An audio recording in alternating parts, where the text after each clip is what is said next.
Agents of S.H.I.E.L.D. Season 2, Episode 10, What They Become. I think this was a really, really good mid-season finale. The ending was very interesting. I really enjoyed it. Like, I didn't expect that Skye and Raina were dead. I figured, like, the first thing I thought, honestly, was they're in cocoons. And, not just because it's titled, like, What They Become. I just thought it makes sense perfectly. Like, they get, I guess, kind of put into these cocoons. And for, normal human people, they can't exactly process it. They aren't, special. They're just human. So it kills them. And it happens to their whole body.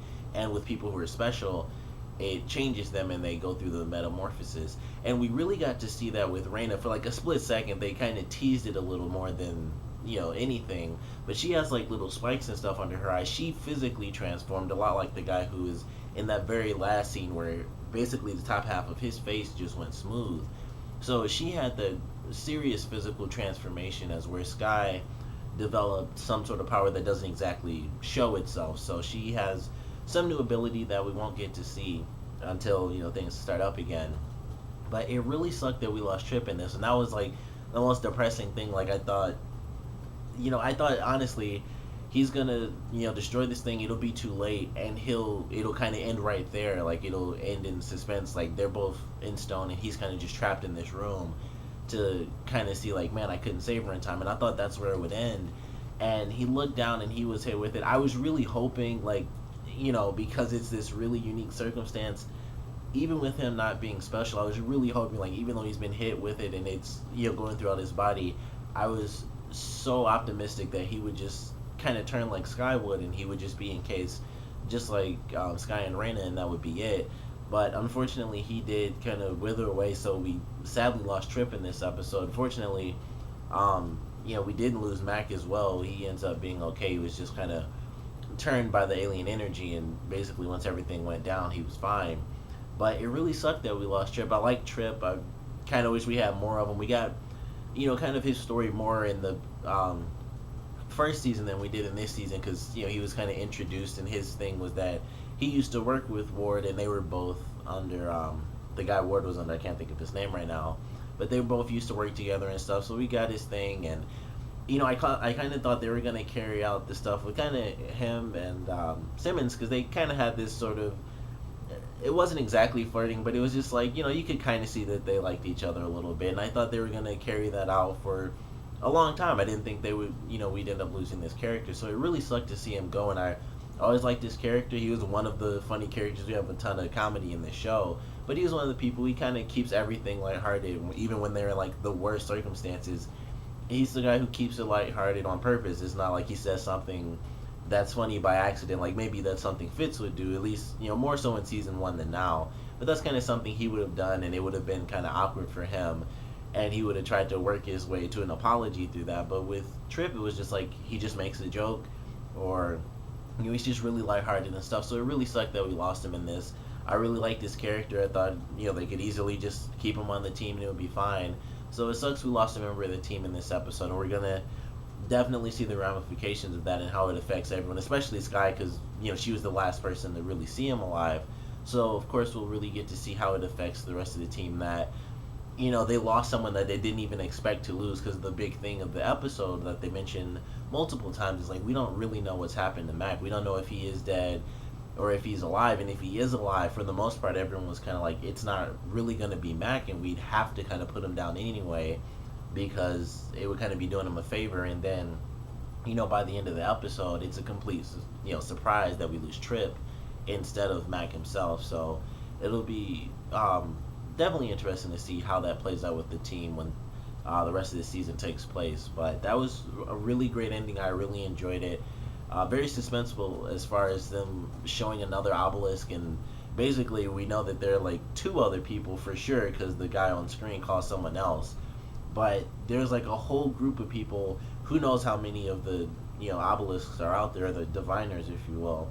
Who knows how many of those are out there? How many different I guess caverns and stuff are just scattered across the planet? Like, did those people go down there? Which I don't think they did, because earlier in this episode, Simmons mentioned that based on certain readings and stuff, Trip, Simmons, and Fitz were the only humans to ever, step place in that down in those caves. So there are a ton of different caves like all over the planet that can actually turn these people. And the guy had an obelisk, so maybe he stole that from someone else because the one that Raina had basically completely transformed and the crystal came out. But he was physically transformed, but he still had a complete obelisk. So there's some stuff there, like maybe there was kind of some infighting, or maybe he just found one simply, and they're kind of keeping a tight knit group. I would have to imagine people who are kind of getting these new abilities, and they kind of have, once they find a new obelisk, it's like, okay, if this gets activated, then that lets us know that someone else is basically transformed like we have, and they're special. Maybe they're kind of the same, I guess, species. I don't really know. Like, Raina kind of explained it in the last episode. They are technically human, but they're just special. So, however that works, and I'm sure we'll get some answers. But I can't wait to see this kind of new group come into play and what it's going to do to change the series, because they're of course going to be looking for both Skye and Raina. So once they kind of find Skye, it'll kind of they'll end up interacting with all of Shield. So that would be really cool to see, and also to determine whether or not they're actually good guys or bad guys, just based on that little scene, which is like zero information. I kind of think they're okay, because otherwise it would be like, I'll find them and take care of them or something. It didn't seem menacing at the end. It just seemed like, holy crap, there's someone else who's kind of been transformed like we have. So, I'm going to go out and I'm going to find these people for us, so we can kind of just add them to the group, and they know that we're kind of experienced in having been transformed and controlling our powers and things like that. We also got some pretty cool stuff, of course, with Skye and her father.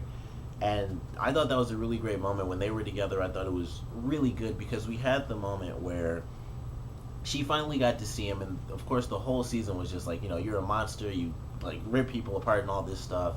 And when she finally gets to meet him, and he gets to really tell his side of the story without being in these crazy circumstances like the stuff with Coulson, where it was like he had to kind of go evil and manipulate them and say like, tell this to my daughter and things like that, without having to do these evil things. He was able to just find his daughter and talk to her, and it was good. Like, they had an actual connection, and he sort of ruined it by the end of the episode, because Coulson did kill Whitehall, which even I was like, oh, like I put my hands up like, what the heck. Like, that really sucks, because this guy, his whole life, well, not his whole life, but he, for a long time, decades, he mourned losing both his wife and his daughter. His daughter was stolen. His wife was killed by Whitehall.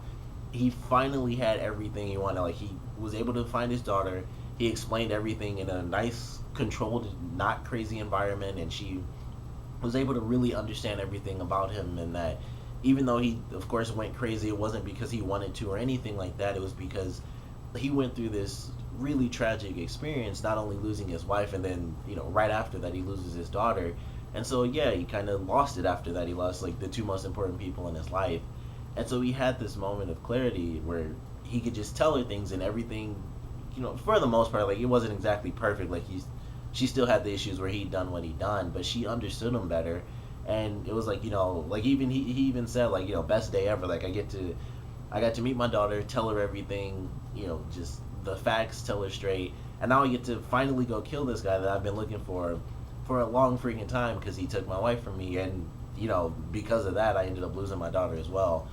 So he was having like the best day, and he was about to kill Whitehall, and then Coulson just shoots the guy, and it was just like, man, that really sucks to see him miss out on this moment, because despite the fact that her father wasn't exactly the best guy, he wasn't a villain, he wasn't a Nazi. So in my book, if you're not a Nazi, that's pretty, like, you deserve revenge, like that. So it was really simple in that case for me, and it was just like, Coulson took that from him, and it was like, man, I don't want him to kill Coulson, I didn't want him to do that or anything, but I completely understood. And of course, with his character being his character, I wasn't surprised at all that he actually went after Coulson, and it kind of tore him from his daughter again, because she had to deal with that, like saying like, I will shoot you if you don't get off Coulson, and she even breaks down because of that.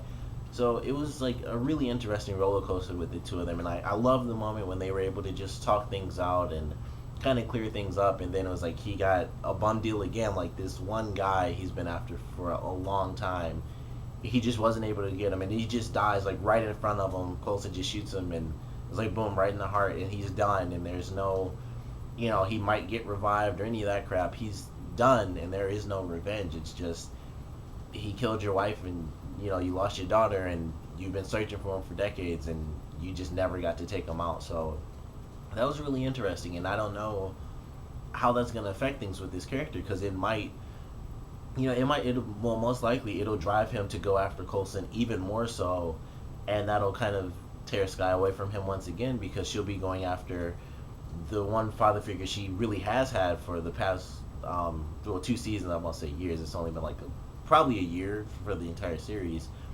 So it'll be an interesting dynamic if they kind of take that route where he is going to decide, like, I lost my revenge on this guy because of you, so now I kind of have to transfer that onto you. So I don't know how that'll play out, but I'm definitely excited to see it. We got to see Skye and Ward. That was crazy. She shot the crap out of that guy. She like, I thought it was gonna be like pretty much every time in this series when someone gets a gun, it's just like, I'm so mad at you, and then something happens and they don't end up getting shot. She pulled the gun and shot him like 4 or 5 times. I thought he had like a vest on at first, and then when he actually fell and they showed all the blood, it was like, I don't know what the heck's gonna happen to him. I'm sure he won't end up being dead, because Ward is still a really big component. He's still one of the main characters, even though he's torn away from the team. He still has his own serious storyline that has a path, and I think he might end up teaming with Agent 33, because her big deal was that she used to follow Whitehall, and they kind of had similarities, and so now that Whitehall's gone, they're both kind of just free agents. They can kind of follow or not follow whoever they want.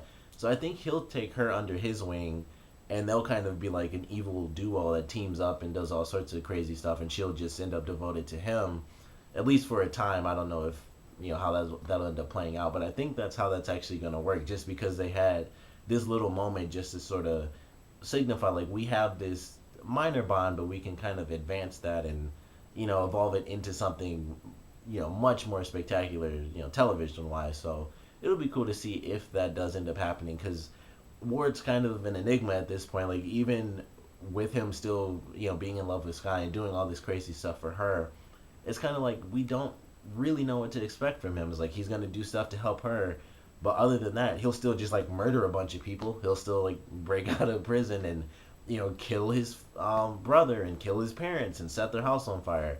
So as much as we know about him, there's still like a bunch of questions, like what will he do and what won't he do, just because he wants to or doesn't want to do it. So I'm still excited to see how that plays out, and just of course like everything involving these new like superhumans or whatever they're gonna end up calling them. They can't call them mutants because of all the legal crap, but whatever they end up calling them, I'm definitely excited about that.